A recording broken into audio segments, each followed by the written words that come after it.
They say the Chicago wind is cold, but it has nothing on the chill I felt at the Gilded Finch. Do you know the feeling of watching your entire life, a 15-year marriage, a career built on trust, implode next to your seared scallops? I was there, silent. And then a waiter handed me the only weapon I needed. This isn't a story about a broken heart. It's about an audit. My name is Eliza Vance. At 42 years old, I am a senior forensic accountant at Aegis Analytics. My entire career is built on a simple premise. Numbers do not lie. People lie. Husbands lie. But spreadsheets, bank transfers, and hidden ledgers, they tell the most exquisite truths. My job is to find those truths, and I am very, very good at my job. Tonight, I was at the Gilded Finch, a cavernous, gold-leafed shrine to Chicago's new money, closing a deal. The atmosphere was deliberately oppressive, designed to make you feel small and grateful. I was deep in conversation with a client, outlining the fiscal vulnerabilities of a rival corporation, when my gaze drifted past his shoulder and froze. In the most secluded booth, bathed in the expensive glow of an artichoke-shaped lamp, sat my husband, Marcus, 45, a man who radiated such effortless, believable charisma that he successfully managed the Horizon Fund, one of the city's largest charitable foundations. Marcus, who had kissed me goodbye that very morning, claiming he had an emergency board meeting in the suburbs. He was not in the suburbs. He was here, leaning intimately across a table shared with Serafina Reed. Sarah, his college ex, the one he'd dismissed for 15 years as ancient history, a footnote. My client was still speaking. I heard the sounds, the rise and fall of his voice, but the words dissolved. My focus, trained by 2 decades of professional skepticism, narrowed. The blood in my veins didn't boil, it cooled. My heart didn't race. It stabilized, settling into the steady, methodical rhythm of a machine that has just been given a new problem to solve. I turned back to my client. "Forgive me," I said, my voice perfectly even. "You were saying for the next 53 minutes? I performed a masterclass in compartmentalization. I finalized the Aegis contract with one part of my brain, while the other, the larger, colder part, ran an audit on the scene across the room. I observed. I analyzed. This was not the awkward reunion of old friends. Friends don't maintain eye contact that long. Friends don't mirror each other's movements. A synchronized ballet of sipping wine and leaning in. And friends certainly do not trace the back of each other's hand with a possessive thumb, which I watched Marcus do, just once, when he thought no one was looking. He was laughing, a full, unguarded laugh I hadn't heard directed at me in months. Sarah, in contrast, was still. She watched him, soaking in his attention, her expression unreadable until he slid a thick, white envelope across the table. It was heavy, stuffed. She didn't open it. She simply placed her hand on it, slid it into the cavernous leather bag at her feet, and then looked up at him. She smiled. It was a smile I knew. I had seen it before, in boardrooms, right before a hostile takeover was announced. It wasn't a smile of affection. It was a smile of victory. My own dinner concluded. The client, satisfied, had left. I gathered my purse, leaving a precise tip. My path to the exit was not the most direct. It was, however, the most informative. I walked past their booth. I was close enough to smell her perfume, a heavy, expensive jasmine, and to hear his voice, low and urgent. "It's the only way. Sarah, it's all set." He never saw me. His eyes, his entire world, were fixed on her. I was 3 feet away, a ghost at the feast of my own life, and he was completely oblivious. I walked out into the lobby. The valet was fetching my car. The frigid lake wind cut through my coat. I was calculating the least damaging way to freeze our joint accounts when a quiet voice broke my concentration. "Mrs. Vance." I turned. A young waiter, barely 20, stood before me, his face pale with anxiety. I was momentarily stunned that he knew my name. I was a professional observer, not one to be observed. Yes. My voice was sharp, colder than I intended. He flinched but held his ground. Mr. Vance, he said, his voice dropping to a whisper. He was in earlier today, for lunch. Another lie. A midday matinee to the evening's main performance. He left his briefcase under the table. The waiter continued, his hands twisting in his apron. When he came back tonight, he nodded toward the dining room, toward Sarah. With that lady, I was going to return it, but he didn't want to be bothered. The waiter pushed his hand forward. I found this. It fell out when I was moving the case to the lost and found. It was a USB drive, not the cheap plastic kind you get at trade shows. This was brushed aluminum, heavy, with a biometric sensor pad. It was a high encryption drive. I knew exactly what it was. I had 3 of them in my own bag. It looks like the secure drives your firm uses, he said, his eyes meeting mine, confirming the catastrophic thought already forming in my mind. I thought maybe it was yours. The drive home was an exercise in absolute control. I did not speed. I signaled at every turn. My hands were steady on the steering wheel, my knuckles not even white. The heavy aluminum USB was a cold weight in my coat pocket. The house was dark, silent, just as I had left it. Marcus, my husband, would not be home for hours. His text, sent at precisely 7:15, had informed me the board meeting was running late and he would be past midnight.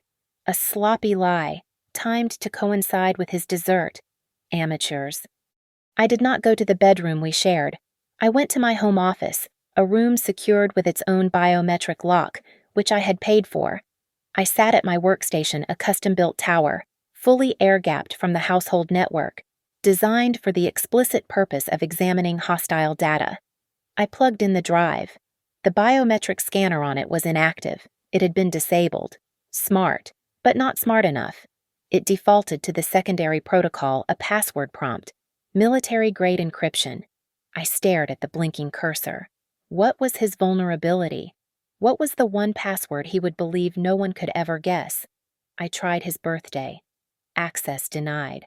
His mother's maiden name. Access denied. The name of his boat. Access denied. Then I stopped.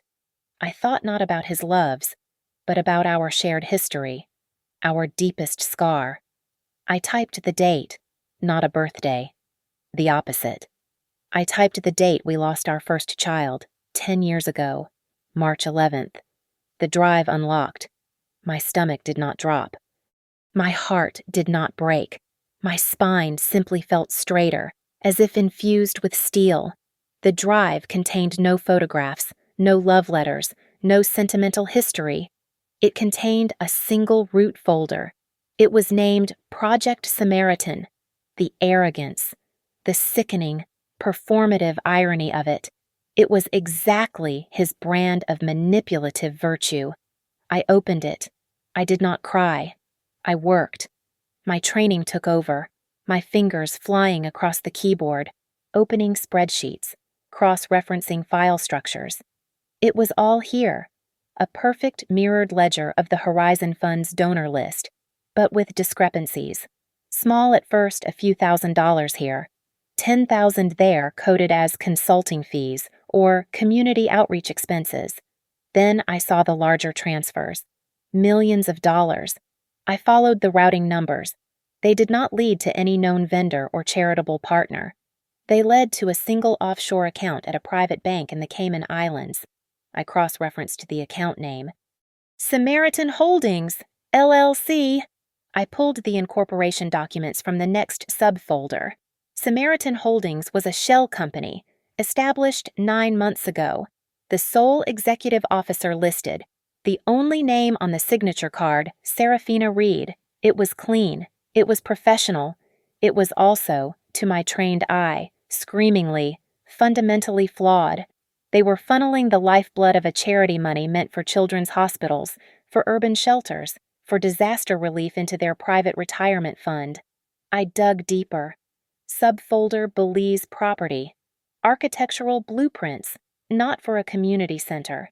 for a 10,000 square foot luxury boutique hotel, complete with renderings of an infinity pool overlooking the Caribbean. Subfolder residency.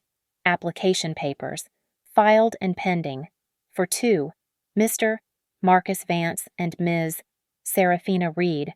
They were not just running away, they were building a new life on the bones of the old. The shock was a physical thing, a cold spike in my chest, but I pushed it down. There was one folder left. It was labeled, simply, insurance. I clicked it. It was not insurance for the hotel. It was a life insurance policy, a fraudulent, multi-million-dollar policy, in my name. And then I saw the other documents.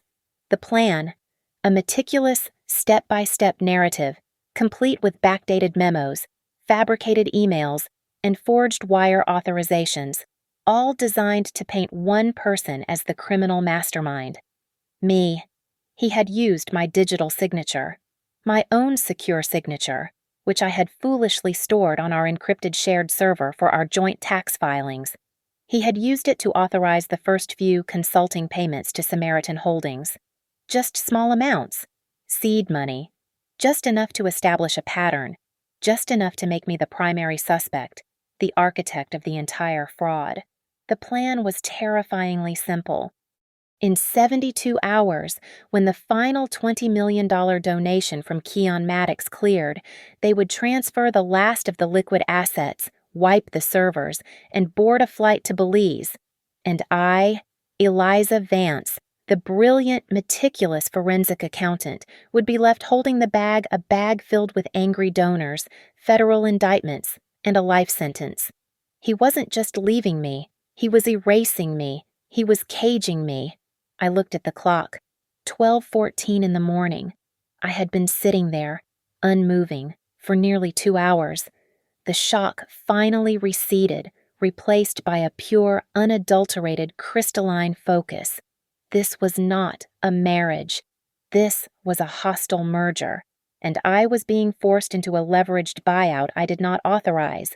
I initiated a full disk image clone, routing the data through a triple encrypted proxy to an anonymous, secure server I maintained in Switzerland.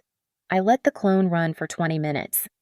Then, with the precision of a surgeon, I went back into the USB drive's access logs. I wiped every trace of my entry. I deleted the log files, scrubbed the metadata, and ran a counter-forensic sweep to make data recovery of my actions impossible. I ejected the drive. I held it in my hand. He had used the anniversary of our deepest pain as the key to his betrayal. He had no idea I was about to use it as the key to his destruction. I sat at my workstation until the first gray light of dawn hit the window. The rage from the night before had burned off, leaving behind the cold, hard clarity I relied on. I couldn't go to the police. Marcus had ensured that. The digital breadcrumbs he had so meticulously laid using my signature. My authorizations led directly to my terminal. Going to the FBI now would be like walking into an execution chamber and handing them the rifle. I couldn't go to my own firm, Aegis Analytics. Not yet. The slightest hint of impropriety, even as the victim, would compromise my position, my access, my ability to fight back. Marcus had counted on that. He had used my own professionalism, my reputation for integrity, as the bars of my cage. He was betting I would be too compromised, too slow, too afraid to act before he vanished. He was wrong. I didn't need the police. I needed a ghost. I needed Julian Thorne. Julian was my mentor, the man who had pulled me from a standard accounting pool 20 years ago and taught me how to read the stories hidden in ledgers. He was a retired investigator from the Department of Justice, a man who had quietly dismantled financial empires. He was 70, smoked a pipe, and was sharper than any analyst I employed. I sent a message to an encrypted burner phone I knew he kept active, Rook to King, urgent consultation. The reply came back in less than 2 minutes. The usual board, 3 p.m.? The usual board was not an office. It was the antiquarian map room at the Newberry Library. It was quiet, secure, smelled of old paper and leather, and had absolutely no electronic surveillance. I arrived at 3 o'clock precisely. Julian was already there, sitting at a heavy oak table, ostensibly comparing two 17th century maps of the New World. He looked up as I approached, his gray eyes missing nothing. "Eliza," he said, his voice a quiet rumble. "You look efficient." "I have a problem, Julian." "You wouldn't be here otherwise." I didn't speak. I slid a new burner laptop across the table, one I had bought with cash that morning. On it was the disk image I had copied, now firewalled and isolated. "I need your opinion. Off the books." For 45 minutes, the only sound in the cavernous room was the soft click of the trackpad as Julian scrolled. He scrolled through the Samaritan Holdings spreadsheets, the Cayman bank transfers, the Belize blueprints. He read the fraudulent life insurance policy. He read the detailed step-by-step plan to frame me. His face, usually a mask of academic calm, tightened. When he finally closed the laptop, he looked physically ill. "The arrogance," he whispered, "the unmitigated cruelty. He didn't just stop loving you, Eliza.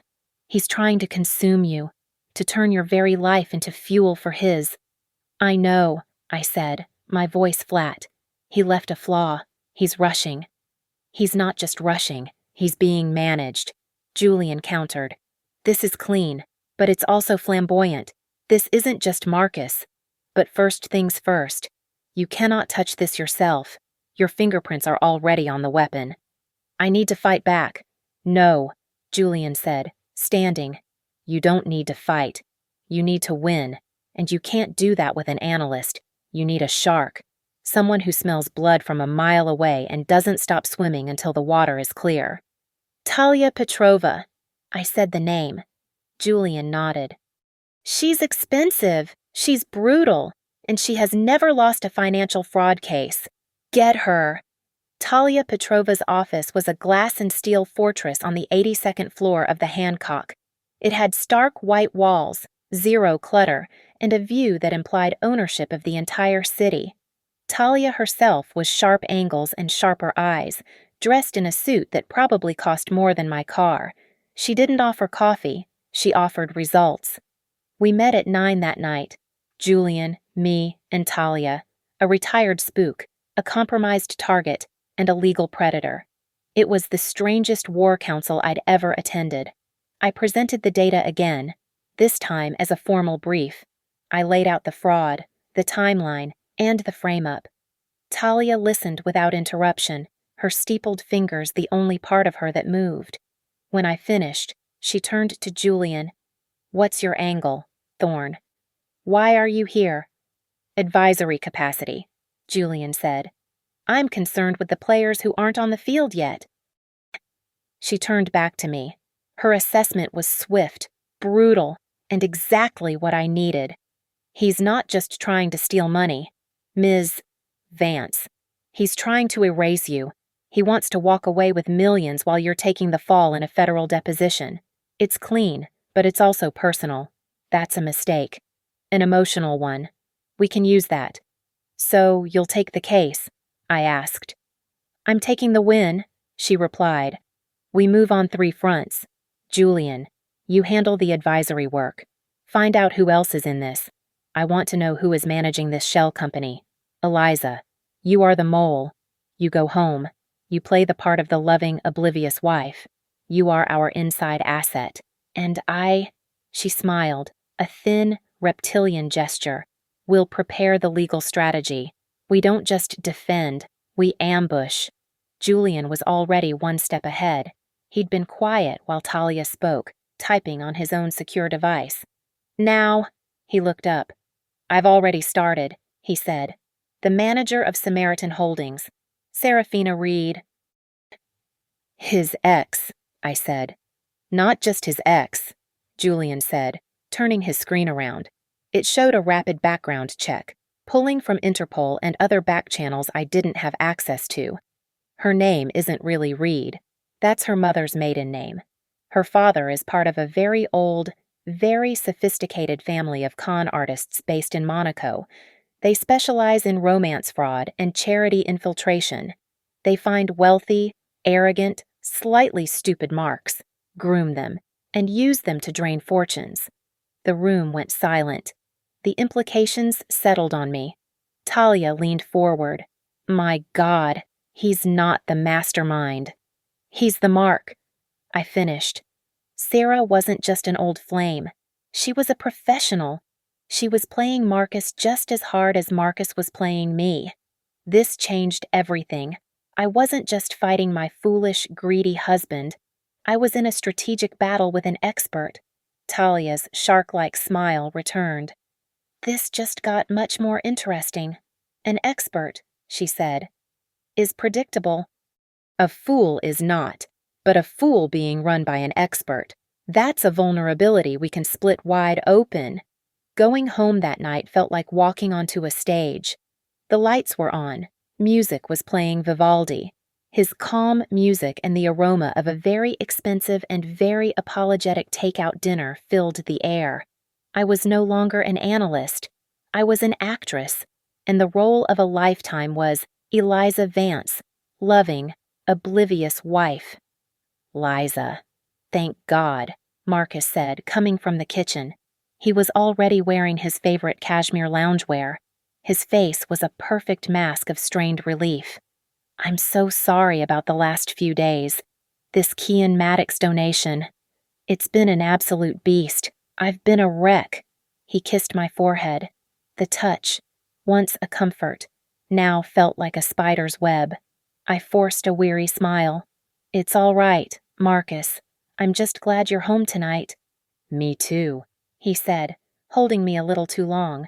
It was a performance, and a sloppy one. He was overselling it. Work stress was his excuse for his distance, his late nights, his lies. He was treating me like a fool, unaware that the fool was him. While he was in the shower, claiming to wash off the day. I went to work. My spousal privileges were extensive. I had admin access to our entire home network, our cloud storage, our shared calendars. He had never bothered to learn the technical side, relying on me, his brilliant, tech-savvy wife, to manage it all. It took me less than 90 seconds to install a deep kernel keylogger and a GPS-enabled data mirror onto his phone and his personal laptop. It was military-grade software, invisible, and it funneled a perfect real-time copy of his digital life directly to my secure Swiss server. I was back on the sofa, sipping a glass of wine, by the time he came downstairs. The data began to flow immediately. It was a torrent of deceit. Texts with Sarah. Not just loving, but logistical. Flight confirmed. Final transfer window is set. He'll be out by 10. And then, I found it. The linchpin. The final transaction. A single encrypted email chain with a wealth manager. The Kian Maddox donation. It was $20 million, the largest single donation in the fund's history, scheduled to clear in just under 72 hours. I read the attached wire instructions. The money was set to be received by the Horizon Fund, but the routing instructions that Marcus had prepared on a separate PDF, the one he intended to swap in at the last second, sent the entire sum to a different account. Samaritan Holdings. 72 hours. That was the timeline. He and Sarah would be gone. The money would be gone. And the alarms would start ringing in an empty room, with me standing in the middle. While I was mapping his digital escape route, Julian was mapping Sarah's physical one. He didn't text. He sent a single, secure image file. It was time-stamped 8:30 p.m. It was a long lens shot of a private dock on the Calumet River, an industrial, desolate place. Sarah was there, her distinctive, expensive coat unmistakable even in the grainy light. She was not with Marcus. She was shaking hands with a man whose face Julian had circled. I ran the image through my own database. The face was familiar. Dmitry Volkov, a known and notoriously untouchable money launderer. Sarah wasn't just planning to run. She was planning to scrub the money so clean it would be invisible. I forwarded the image to Talia. Her reply was instant. Got him. This is enough for the injunctions. I'll have the asset freeze petitions drawn up, sealed, and ready to file the moment you say go. He won't be able to buy a cup of coffee. But something was still bothering me. The numbers. The initial transfers Marcus had framed me with, they were too clean, too easily traceable to the main donor accounts. He needed a source of seed money, something that wouldn't be missed immediately. Where did it come from? I went back to my terminal, this time leaving Marcus's laptop and digging into the fund's core ledgers, which I still had access to from the USB drive. I ran a differential analysis, looking for anomalies not in the donation logs, but in the asset logs, and I found it. It was a loan, a massive, unsecured loan, taken out 6 months ago. The collateral used to secure it was a block of the fund's own unrestricted assets. This was highly irregular, but not strictly illegal. But then I looked at the name of the borrower. It was not Marcus. It was not Sarah. It was a name I didn't recognize.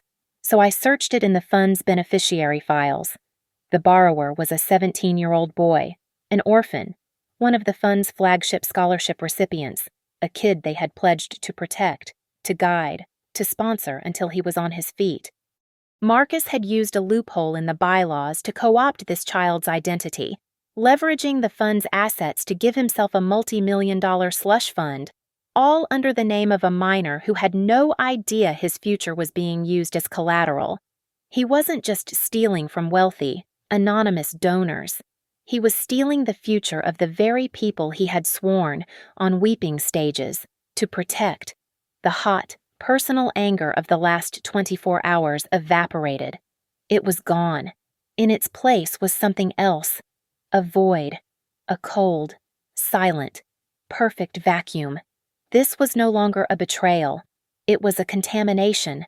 And the only thing you do with a contamination is eradicate it, sterilize the wound, and burn the instruments. This was not about my heart. This was about his. He didn't have one. The Horizon Fund annual gala was not a party.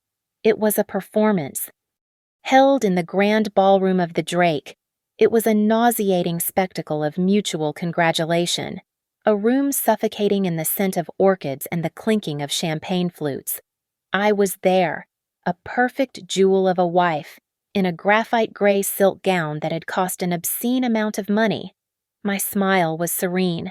My posture was perfect. I was playing the part of Eliza Vance, proud, supportive, and completely ignorant. Marcus was the star. He took the stage to a wave of thunderous applause. He was a god in his tuxedo, the light catching the silver at his temples. He gripped the podium, and the room fell silent.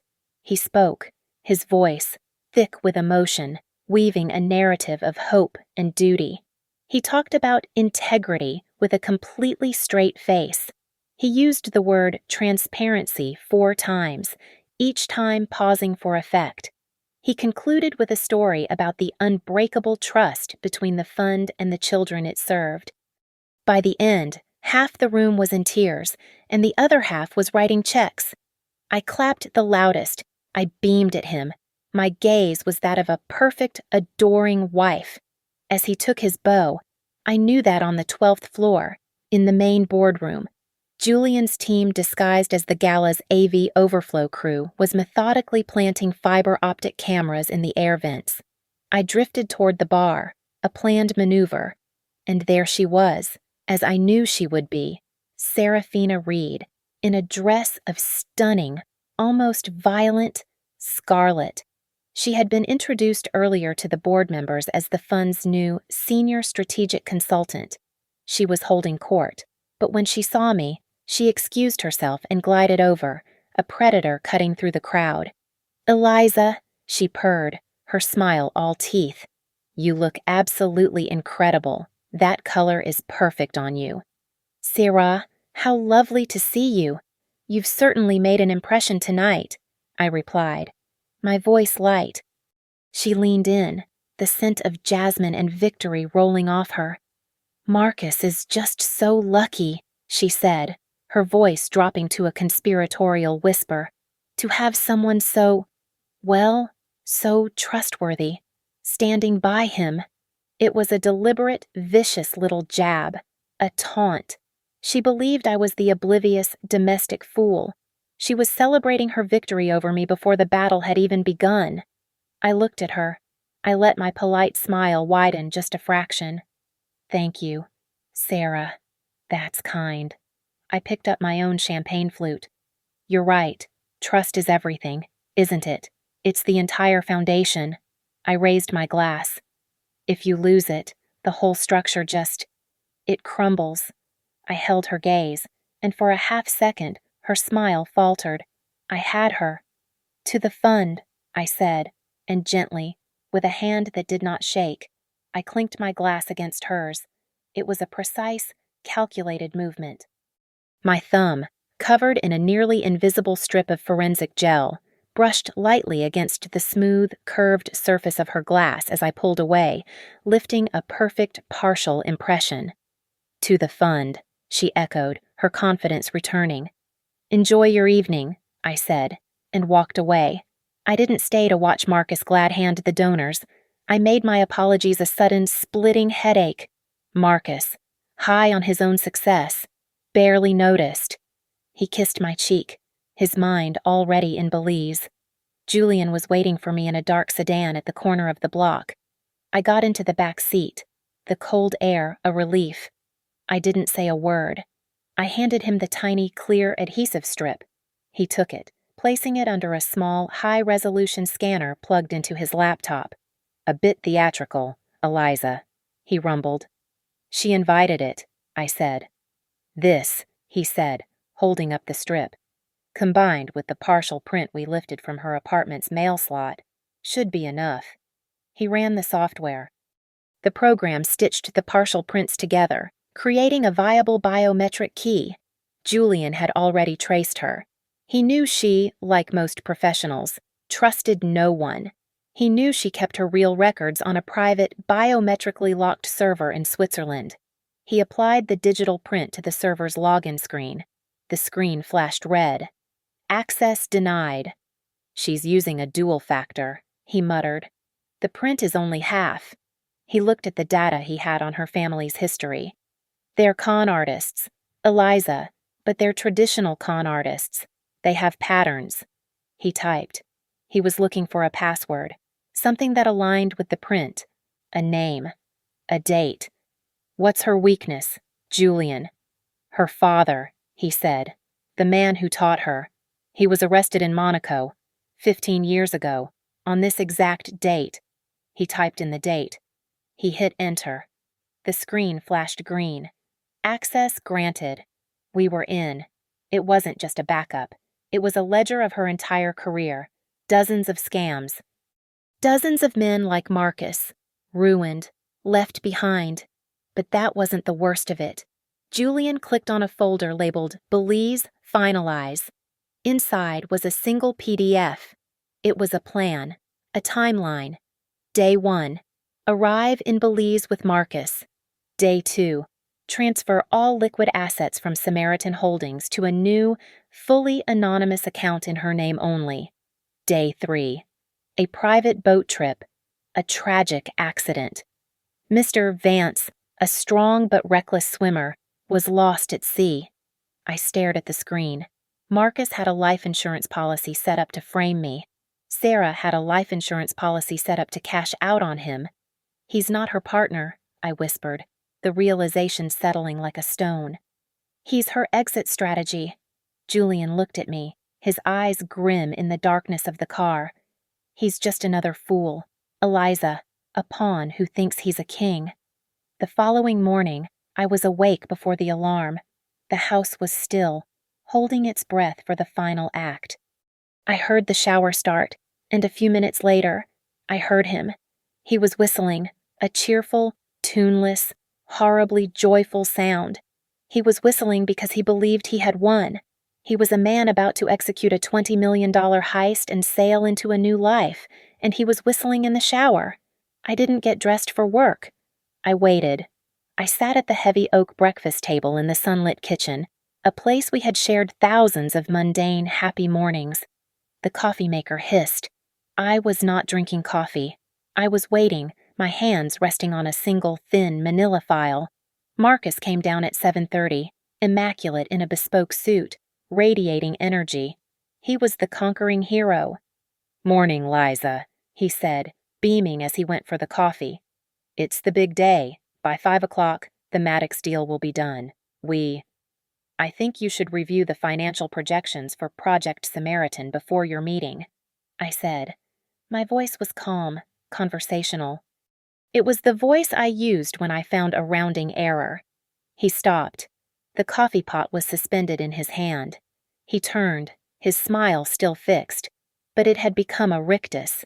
It was a mechanism that had forgotten to stop. "What? What did you just say?" "Project Samaritan," I repeated, not looking up from the file. "Your Belize venture. The numbers seem a little optimistic, don't you think?" He put the pot down. The first stage, confusion, passed in an instant. The second, panic, was a visible sheen of sweat on his perfect, moisturized forehead. "Eliza, what is this? What are you talking about?" "This," I said, tapping the file. "I'm talking about this." The third stage anger, wrapped in the filthy cloak of manipulation. He crossed the kitchen in 2 strides. "Eliza, you don't understand," he hissed, trying to grab the file. I didn't move. "I am doing this. I am doing this for us." His voice was a strained, desperate performance. For our future. To get us away from all of this, to start over, just the 2 of us. He was trying to sell me the dream he had built with another woman. I finally looked up at him. My face, I'm sure, was completely blank. I felt nothing. No rage, no heartbreak. Just the cold, clean satisfaction of a final, accurate calculation. For our future. "Marcus," I asked, my voice still quiet. I reached into the file and pulled out a single 8x10 glossy photograph, the one Julian had taken at the dock. I slid it across the table. It stopped perfectly in front of him. It was Sarah. Her mouth was locked onto the mouth of Dmitry Volkov, the money launderer. Her hand was in his hair. It was not a business meeting. "Or is this her future?" I asked. "The one where she has you drowned on a boat trip, cashes out on Samaritan Holdings, and disappears with her real partner." He stared at the photograph. He had been played. He had been played by Sarah, and he had been caught by me. The entire complex, arrogant structure of his betrayal collapsed in that single moment. He looked at the photo, then at me, and his face changed. The fear was gone, replaced by pure, cornered animal venom. "You," he spat. "You think you're so smart. You think you can stop this." He laughed, a short, ugly bark. "You can't. You're in it, Eliza. You're in it up to your neck. If I go down, you go down. Your signature.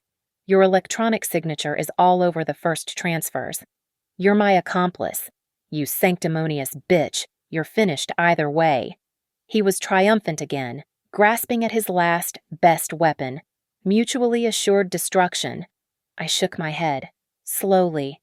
"No, Marcus, not quite." I watched him process the words. "What do you mean, not quite?" "I mean, the meeting this afternoon is still happening," I said, standing up. "I've been in contact with Kean Maddox. He's a very motivated donor. He's very interested in meeting the people who have been managing his family's interests." Marcus's face went white. "His family. The meeting is at 2 p.m. in the main boardroom. You, Sarah, the board, and Mr. Maddox. He's flying in." I paused. "And me. I'll be there too, representing him." You can't prove any," he stammered. "I don't have to," I said. I looked up. I didn't look at him. I looked at the new, state-of-the-art smoke detector Julian's team had installed above the kitchen island at 4 in the morning. A tiny, pinprick-sized camera lens was staring directly at him. "You just did. You just confessed to conspiracy, wire fraud, and intent to flee. Marcus." I picked up my coffee cup, the one I hadn't touched. "And Julian has been recording the whole thing." The boardroom for the Horizon Fund was a temple of mahogany and glass, designed to project invulnerable stability. Marcus and Sarah sat at the head of the massive, polished table, their identical leather portfolios open. They looked, to all the world, like the future of philanthropy. Marcus was tense, but Sarah was a study in professional calm, her eyes fixed on the large video screen at the end of the room. The entire board of directors was present, a collection of Chicago's old money and new tech, all looking expectantly at the screen. On it, Kean Maddox appeared. He was not what they expected. Not an aging philanthropist, but a man in his late 30s with a sharp, unforgiving intelligence in his eyes. He gave a curt nod. "Mr. Vance, Ms. Reed, the board, please proceed." Marcus stood up. He flashed the smile that had raised hundreds of millions of dollars. He was playing the part, even though his world had ended that morning. "Thank you, Mr. Maddox, members of the board. We are on the precipice of a new horizon." He spoke for exactly 5 minutes. He was just launching into a slide about long-term sustainable growth when the double doors at the far end of the boardroom opened without a knock. Every head turned. I stood there. I was not wearing my gala gown. I was in my professional armor, a dark charcoal suit, my hair pulled back. I was not Mrs. Vance. Beside me stood Talia Petrova, and behind her, 2 associates from her firm, their arms loaded with heavy banker's boxes, which they set on the credenza with 2 final thuds. Marcus stopped mid-word. His face, which had been a mask of professional charisma, was now just a mask. "Eliza, what is this? This is a private—" "Please sit down. Marcus," I said. My voice was not loud, but it cut through the room. I turned my attention to the head of the table. "Members of the board, Mr. Maddox, forgive the interruption." I looked at the board's chairman. "My name is Eliza Vance. I am a senior forensic accountant with Aegis Analytics." I then gestured to the screen. "I am here today representing a concerned party, Mr. Kean Maddox, who hired Aegis to conduct an emergency audit in anticipation of his donation." The air left the room. Sarah's face went from composed to a mask of pure, white ice. Marcus was already dead. He just hadn't fallen over. "An audit," the chairman stammered. "That's highly irregular." "So is this," I said. Talia's associates began distributing a thin binder to every board member. I walked to the front, Talia at my side, and plugged a new drive into the presentation podium. The screen displaying Marcus's sustainable growth was replaced by a flowchart. At the top, the Horizon Fund. At the bottom, Samaritan Holdings, LLC. In between, a spider's web of wire transfers. "For the next 30 minutes, I said, "I will be outlining a systematic multi-million-dollar fraud." And I did. I was calm. I was precise. I was relentless. I showed them the initial transfers, the ones authorized by my forged signature. I showed them the Cayman bank statements. I showed them the architectural blueprints for a 10,000-square-foot hotel in Belize. I then played the audio. The boardroom was silent as they heard their charismatic director, in his own sunlit kitchen, confess to the entire thing. They heard him threaten me. They heard him admit to the frame-up. Marcus sank into his chair, his head in his hands. He was finished. But I wasn't finished. The plan, however, was not Mr. Vance's alone, I said, turning to Sarah. It was, in fact, conceived and managed by his partner, Ms. Serafina Reed. Sarah stood up. "This is an outrage. You have no—" "I have," I said. "The entire contents of your Swiss server." I clicked to the next slide. It was her plan, the one to dispose of Marcus in Belize. A plan which included the elimination of your partner as a loose end. Marcus's head snapped up, his face a grotesque mask of disbelief and horror, staring at Sarah. She, in turn, was looking at me. Her professional calm shattered, replaced by a pure black hatred. "This is—" The chairman was speechless. "Mr. Maddox," I said to the screen, "I believe this concludes my report. The fraud is total." The boardroom waited for the man on the screen to speak. Kean Maddox looked, for a long moment, at Marcus. "Thank you, Ms. Vance," he said, his voice cold. "I think that's more than enough." He looked at the board. "I am not just an anonymous donor. Gentlemen, you never vetted me. You were so eager for my money you never even bothered." He leaned into his camera. "You see, Mr. Vance didn't just steal from you. 6 months ago, he needed seed money, so he used a loophole to take out a loan. He used the identity of an orphan under this fund's protection, a 17-year-old boy. That boy is my brother." The final piece clicked into place. The room was a vacuum. "I have been tracking this fund for 6 months. Mr. Vance," Maddox said, his voice low and dangerous. "I was just waiting for the rats to get greedy enough to go for the big bait." He looked at me. "Ms. Vance, your work here is done." The video call clicked off. The screen went black. For a full 5 seconds, the only sound was Marcus's ragged breathing. Then, the boardroom doors opened one last time.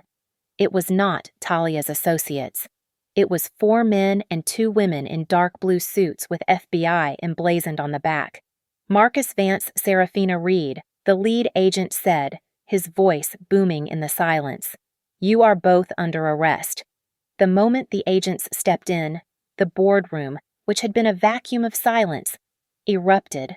Board members leaped to their feet, shouting questions, their faces a mix of terror and indignation, but my focus was on the head of the table. Marcus was gone. The man I married, the charismatic leader, had simply evaporated. What was left was a husk, a cringing, weeping shell. He was trying to speak, but only incoherent fragments came out. "No, it wasn't. She made me. Please, Eliza, tell them." He was a complete and total collapse, a building imploding into its own foundation. Sarah, however, was different. She was a professional. She knew the game was over, so she simply changed her strategy. As the agents approached her, she did not cry or beg. She stood, drew herself up to her full height, and smoothed the front of her scarlet dress. She didn't look at Marcus. She didn't look at the agents. She looked at me, across the length of that mahogany table. Her eyes locked on mine. There was no fear. There was no panic. There was only a pure, distilled, Arctic hatred. It was a look that promised retribution, a look that said this was not an ending, just an interruption. An agent put his hand on her arm. She shrugged it off, held out her wrists, and the click of the handcuffs was the loudest sound in the room. They were led out, Marcus stumbling, supported on either side, and Sarah walking with her head held high, as if she were leading a procession. The board members were left in the ruins, staring at each other, their billion-dollar foundation having just been declared a crime scene. We were not there to see it. The moment the agents entered, Talia, Julian, and I had slipped out a side door. We were now in a temporary command center Talia had established in an office building directly across the street. We had a perfect panoramic view of the Drake's entrance. Within minutes, the first news vans arrived, their satellite dishes rising. "How?" I asked. Talia, sipping a coffee, didn't even look up from her phone. "I tipped off the Journal an hour ago. The story, with my exclusive commentary, just went live. My own phone buzzed. A news alert. Horizon Fund director arrested in multi-million-dollar fraud scandal. The fund, as a viable entity, was finished." "They're on the ground floor," Julian observed, watching the lobby doors. We saw them. Marcus, his head covered by a coat, was shoved into an unmarked sedan. Sarah followed, her face uncovered, defiant, her eyes scanning the crowd, perhaps for a camera. Talia's phone rang. She answered. Petrova. She listened for a full minute, a slow, appreciative smile spreading across her face. The shark was pleased. She hung up. That, she said, was Sarah's court-appointed attorney. Apparently, she hasn't even been processed yet, and she's already offering a deal. A deal on what I asked. Everything, Talia said. She's flipping. She's offering up Marcus as the primary conspirator. She's offering up her family's entire European network. She's even offering up Dmitry Volkov. She's cleaning her slate, and she's trying to make sure Marcus takes the fall for all of it. So she'll walk, I said, the thought a cold sting. She'll get a reduction, Talia corrected. But we've got her on the Swiss server evidence. She won't walk. She'll just run. My phone rang. It wasn't a news alert. It was a name I had come to dread, Elizabeth Sharp, the CEO of Aegis Analytics. My boss. I looked at the screen. It's Sharp, I said to Julian. She's going to fire me. I acted without authorization. I used company software. Pick it up, Eliza, Julian said quietly. You're not an employee right now. You're an asset. I took a breath and answered. Elizabeth. Eliza. Her voice was crisp, all business. I prepared for the reprimand. I've just gotten off the most interesting phone call, with a man named Kian Maddox. I waited. He informs me, she continued, that one of my senior analysts just single-handedly dismantled a massive international fraud ring, saved him $20 million, and exposed a criminal network that has been eluding the DOJ for a decade. Elizabeth, I can explain my actions. Don't, she cut me off. Don't explain. Just listen. Kian Maddox was so impressed with your emergency audit that he has decided to move his entire multi-billion-dollar corporate risk management account to Aegis Analytics. My breath caught. That was one of the largest private accounts in the country. It's a done deal, Eliza. The contracts are being drawn up. He had, however, one condition. I looked out the window. The last of the FBI cars was pulling away, its lights flashing against the gray buildings. He wants you, Sharp said. He wants the person who did this to be the one managing his portfolio. I'm creating a new division, the Asset Integrity and Recovery Unit. You will be its head, effective immediately. Congratulations on the promotion. The line clicked. She had hung up. I stood there, my phone in my hand, looking down at the city. I had not just saved myself. I had not just exposed a criminal. I had just been given more power than Marcus had ever dreamed of stealing. The wind buffeted against the window. A high, thin sound. I felt the cold, just as I had at the Gilded Finch. But it was no longer the chill of shock or betrayal. It was the sharp, clear, invigorating cold of absolute, unassailable power. The weeks that followed were a blur of surgical precision. My revenge was not a chaotic explosion. It was a systematic, orderly restructuring of my entire life. Talia handled the divorce. With Marcus in federal custody and facing a mountain of evidence, he signed everything. His half of our assets was insignificant compared to the restitution he now owed. It was, as Talia cheerfully noted, the fastest and most aggressively uncontested divorce in her firm's history. I didn't move. I didn't sell the house. I simply had it professionally cleansed and went to work. I accepted Elizabeth Sharp's offer. The Asset Integrity and Recovery Unit was mine to build from the ground up. My corner office at Aegis was a glass-walled perch with a view of the lake, and Kian Maddox's multi-billion-dollar portfolio was my first file. My first official task, however, was not for him, but with him. The FBI has frozen what's left, Kian said to me over a video call. He was now a client, not just a co-conspirator. But it's not enough. The fund is still hemorrhaging. They were sloppy, I said. Sarah was a professional, but Marcus was an amateur, and she was managing him. She would have built in redundancies. I took my new team, a small, hand-picked group of the best analysts at Aegis, and I went back to work. We dove into the data, not just the Swiss server, but the network of shadow companies her family had run for 20 years. We worked with the FBI, acting as civilian consultants. We found it in less than a week. Sarah was a con artist. But she was also a paranoid one. She hadn't trusted Marcus. She hadn't trusted Dmitry Volkov. She had a contingency for her contingency, a separate encrypted ledger I had missed on my first pass. It detailed a series of assets, rare art, bonds, and precious metals held in a free port in Singapore, all purchased through shell companies Marcus knew nothing about. It was her real escape fund. By the time we were done, the asset seizure was historic. We didn't just recover the $20 million from the Maddox deal, we recovered almost everything. 90% of the stolen funds were clawed back and returned to the Horizon Fund's frozen accounts. The fund's board, now thoroughly purged and humiliated, was desperate. They had no leadership, no credibility, and a year's worth of charitable obligations they couldn't meet. They came to me. Ms. Vance, the new chairman, a terrified-looking banker, said, "You are the only person who knows this organization's finances. You are the only person anyone trusts. They're asking you to run it," Kian told me later, "to be the interim chairwoman and oversee the entire restructuring, to save them. It's a conflict of interest," I said.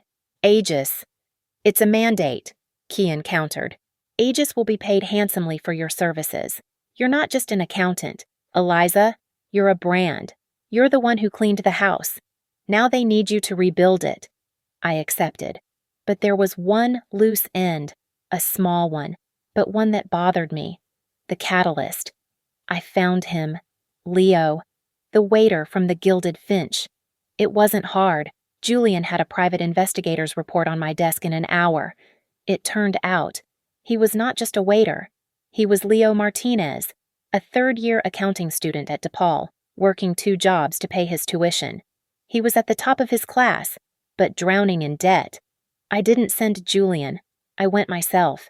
I found him at his other job, stocking shelves at a 24-hour convenience store at 2 in the morning. He recognized me instantly. His face went pale with the same anxiety I'd seen in the restaurant lobby. "Mrs. Vance, I'm sorry, It's Eliza, and you have nothing to be sorry for. I'm here to ask you a question. Leo." "Why?" He looked down, his hands twisting. "It wasn't just to the USB, ma'am. I knew who you were. You knew me. I saw an article about Mr. Vance," he explained. "A profile in the newspaper about the Horizon Fund.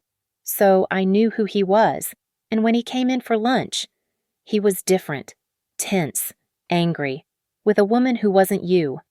"And me?" I asked. "How did you know me?" He finally met my eyes. "You gave a guest lecture at my university last spring. Data, ethics, and the modern auditor. I was in the back row. You said that an accountant's job isn't just to balance the books, it's to defend the truth." I was silent. I remembered that lecture. "When I saw Mr. Vance at dinner," he continued, his voice gaining strength, "he was a different person, laughing, romantic, with that same woman. And I recognized the drive. It was an Aegis secure key, the kind you talked about." He took a breath. I figured if anyone knew what to do with the truth, it would be you." I looked at this tired, brilliant, struggling kid.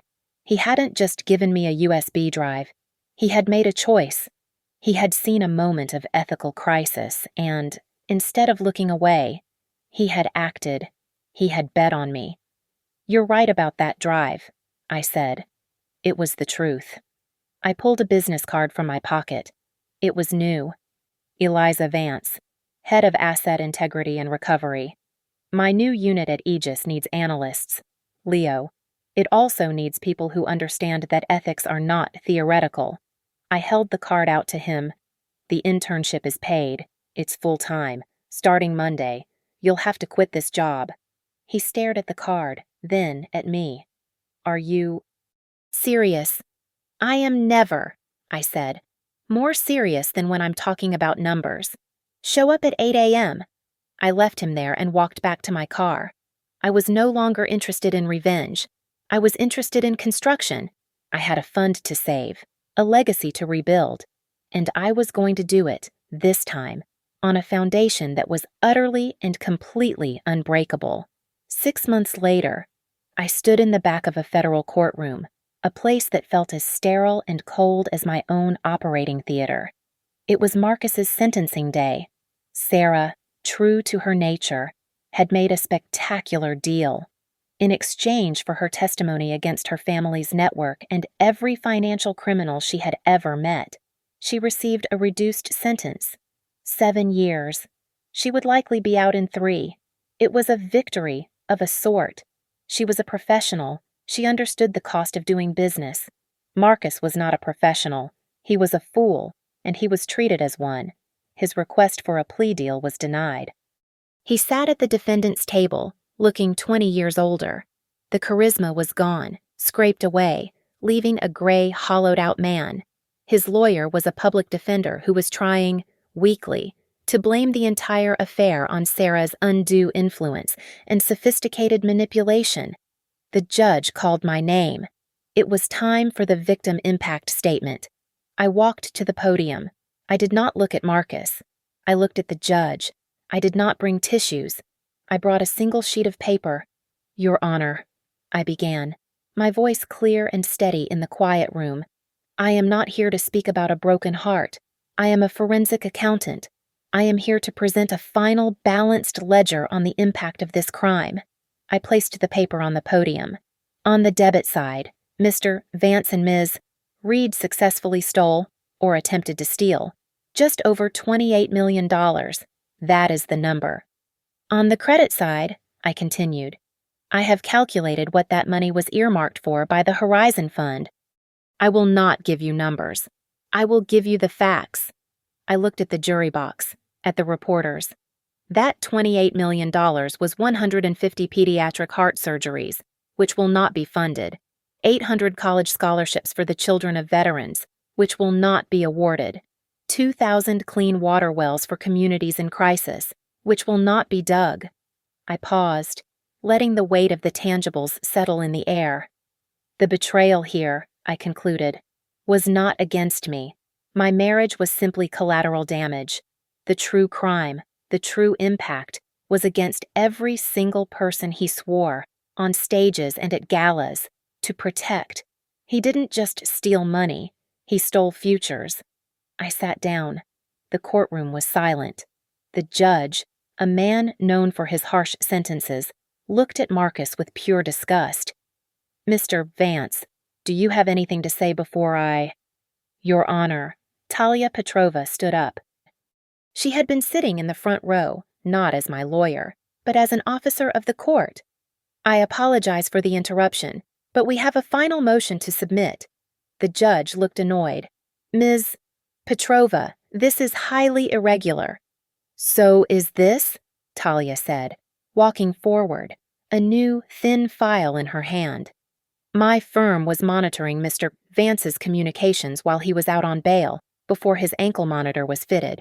We discovered something." She handed the file to the judge. "It appears Mr. Vance, believing his accounts were all frozen, attempted to open a new line of credit." The judge frowned, opening the file. "So." "He did so," Talia said, her voice ringing out. "By using the personal identity and social security number of his own mother, a woman who is currently in the late stages of Alzheimer's in a state-run nursing home." The judge froze. He read the paper. His face, which had been angry, became something else entirely. It was a cold, quiet fury. He looked up, not at Talia, but at Marcus. Marcus was trying to shrink into his chair, to disappear. The judge closed the file. "Mr. Vance," he said, his voice dangerously low, "the lack of remorse is one thing, the sheer, bottomless depravity. That is another." He didn't listen to the defense attorney's panicked objections. He picked up his gavel. "For the charges of conspiracy to commit wire fraud, embezzlement, and aggravated identity theft, I am sentencing you to the maximum allowed under federal law, 25 years, no parole." The gavel cracked. Marcus made a sound, a thin, animal wail. He was put in handcuffs and led away. I did not turn to watch. I stood up, smoothed the front of my suit, and walked out of the courtroom. I walked out into the clean, cold Chicago air. Kian Maddox and Leo were waiting for me on the steps. Leo, no longer a waiter, was in a sharp new suit, holding a tablet. Every inch the promising junior analyst from my new division. "It's done," I said. Kian nodded, a rare smile on his face. "The final audit is complete. The news just broke. The new, restructured Horizon Fund just received its largest anonymous donation in its history." I looked at him. "Anonymous, completely," he said. "They're ready for you. The board is waiting for their new chairwoman." He gestured to the car, waiting at the curb. "Madam Chairwoman," Kian said, "are you ready to get to work?" Thank you so much for listening to my story. I'd love to know where you are all listening from today, so please drop a comment below and let's share our thoughts. If you enjoyed this, please subscribe to Lily Revenge Stories and like this video. You can also give us your extra support by hitting that hype button to help this story get heard by more people.